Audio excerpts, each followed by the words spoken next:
If you want to understand ownership, there are some things you need to know about surfing. Suppose that George, Sam, and Jill go surfing together one day. Now, they're all friends, so no one wants to grab all the good waves. The point is for everyone to have a good time surfing. So, now the first good wave begins to break, and no one wants to be selfish about it, so they look around at each other, wondering whose wave it is. And by now, that wave is gone. This is not a good time surfing. What George, Sam, and Jill need is a way to determine the ownership of the waves, so that everyone gets a chance to say, this next wave is mine. That's not because they're being selfish, though. It's precisely because they're not being selfish. The selfish thing would be to do away with that sort of system and just start pushing and shoving. People who want peace, instead of pushing and shoving, need a way to determine whose wave is whose. Ownership is a right to tell other people no. If you own a smartphone, then other people can't use your smartphone without your permission, but you don't need their permission to use your phone. Now that might make it sound like ownership is something really selfish. In fact, though, it's the opposite of selfish. That's why ownership is so important in society. For one thing, ownership lets us all be more creative and do things we want to do.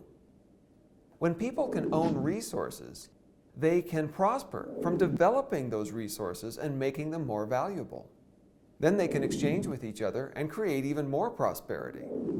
Second, ownership actually puts a check on selfishness and greed. When people's ownership isn't protected, greedy people are free to come through and push everybody else out of the way. But with a strong ownership system, you can tell greedy people no. That also makes conservation possible.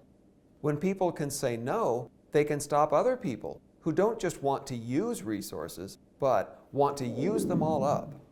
Plus, a lot of the things that we want to do are totally unselfish things. Who knows? Maybe your biggest ambition in life is to give things away. It takes a system of ownership to protect your right to make that choice. And third, ownership helps us all get along with greater civility and fairness. Ownership allows us to set things aside for our own use. So really, respecting ownership is a way of respecting each other as we go about using the things that we depend on.